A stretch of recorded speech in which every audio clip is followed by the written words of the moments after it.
ಕಾಲ್ತುಳಿತ ಘಟನೆಯಲ್ಲಿ ಹಲವರು ಸಾವನ್ನಪ್ಪಿ ಕೆಲವರು ಗಾಯಗೊಂಡು ಬೌರಿಂಗ್ ಆಸ್ಪತ್ರೆಯಲ್ಲಿ ಚಿಕಿತ್ಸೆ ಪಡೆಯುತ್ತಿದ್ದು, ಗಾಯಾಳುಗಳನ್ನು ಬಿಜೆಪಿಯ ಹಲವು ನಾಯಕರು ಭೇಟಿ ಮಾಡಿ ಆರೋಗ್ಯ ವಿಚಾರಿಸಿದರು. ಈ ವೇಳೆ ಬಿಜೆಪಿ ರಾಜ್ಯಾಧ್ಯಕ್ಷ ಬಿವೈ ವಿಜಯೇಂದ್ರ, ವಿಧಾನಸಭೆ ವಿರೋಧ ಪಕ್ಷದ ನಾಯಕ ಆರ್ ಅಶೋಕ, ವಿಧಾನ ಪರಿಷತ್ನ ವಿರೋಧ ಪಕ್ಷದ ನಾಯಕ ಛಲವಾದಿ ನಾರಾಯಣಸ್ವಾಮಿ, ವಿಧಾನ ಪರಿಷತ್ನ ವಿರೋಧ ಪಕ್ಷದ ಮುಖ್ಯ ಸಚೇತಕ ಎನ್ ರವಿಕುಮಾರ್ ಮತ್ತಿತರರು ಗಾಯಾಳುಗಳ ಯೋಗಕ್ಷೇಮ ವಿಚಾರಿಸಿದರು.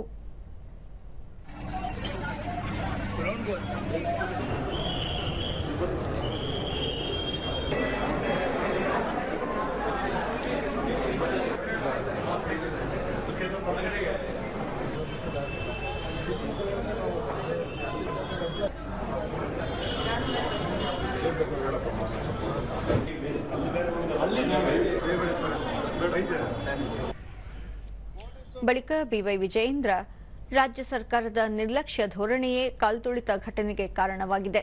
ಈ ಕುರಿತು ದುರಂತ ಪ್ರಕರಣದ ಸಂಬಂಧ ನ್ಯಾಯಾಂಗ ತನಿಖೆ ನಡೆಸಬೇಕು. ನೊಂದ ಕುಟುಂಬಗಳಿಗೆ ಆತ್ಮವಿಶ್ವಾಸ ತುಂಬುವ ಜೊತೆಗೆ ಸೂಕ್ತ ಪರಿಹಾರ ಘೋಷಿಸಬೇಕು.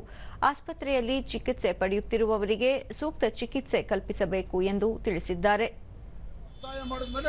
ವಿಧಾನಸೌಧದ ಮುಂದೆ ಇವತ್ತು ಸಂಭ್ರಮಾಚರಣೆ ಕಾರ್ಯಕ್ರಮ ಮಾಡಂತ ಪ್ಲಾನಿಂಗ್ ಆಯಿತು. ಯಾವುದೇ ರೀತಿ ಮುಂಜಾಗ್ರತೆ ಯಾವುದೊಂದು ಕ್ರಮವನ್ನು ತೆಗೆದುಕೊಂಡಿಲ್ಲ. ಪಾಪ ನಾನು ಒಳಗಡೆ ಆ ಹೆಣ್ಮಕ್ಳನ್ನ ಮಾತನಾಡಿಸ್ತಾ ಇದ್ದೆ. ಕೆಳಗೆ ಬಿದ್ರು ಸಹ ಯಾರು ಅವ್ರು ಎತ್ತೋರು ಕೂಡ ಯಾರು ಗತಿ ಇಲ್ಲ, ಯಾರು ವಾಲಂಟಿಯರ್ಸ್ ಇಲ್ಲ, ಪೊಲೀಸ್ ವ್ಯವಸ್ಥೆ ಇಲ್ಲ, ಆಂಬ್ಯುಲೆನ್ಸ್ ವ್ಯವಸ್ಥೆ ಇಲ್ಲ. ಯಾಕೆ ಸರ್ಕಾರಕ್ಕೆ ಗೊತ್ತಿರಲಿಲ್ಲ ಇವತ್ತು ಲಕ್ಷಾಂತರ ಸಂಖ್ಯೆಯಲ್ಲಿ ಬರ್ತಾರೆ ಅಂತೇಳಿ. ಚಿನ್ನಸ್ವಾಮಿ ಸ್ಟೇಡಿಯಂ ಕೆಪಾಸಿಟಿ ಏನಿದೆ ಇವತ್ತು, ನಾನು ಇವತ್ತು ರಾಜ್ಯ ಸರ್ಕಾರಕ್ಕೆ ಆಗ್ರಹ ಮಾಡ್ತೇನೆ, ಇದು ಜುಡಿಷಿಯಲ್ ಎನ್ಕ್ವೈರಿ ಆಗಲೇಬೇಕು.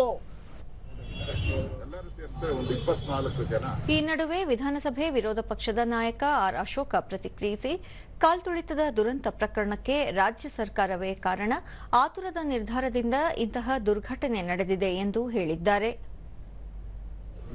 ಮಾತಾಡ್ತಾರೆ ಸರ್, ನಾವು ಒಳಗಡೆ ಒಂದೇ ಗೇಟಲ್ಲಿ ಬಿಟ್ಟು ಇದ್ದಿದ್ದು 12-13 ಗೇಟು, 12-13 ಗೇಟಲ್ಲಿ ಬಿಟ್ಟಿದ್ರೆ ಏನು ಅನಾಹುತ ಆಗ್ತಾ ಇಲ್ಲ ಸರ್. ಒಂದೇ ಗೇಟಲ್ಲಿ ಬಿಟ್ಟು ನಾವು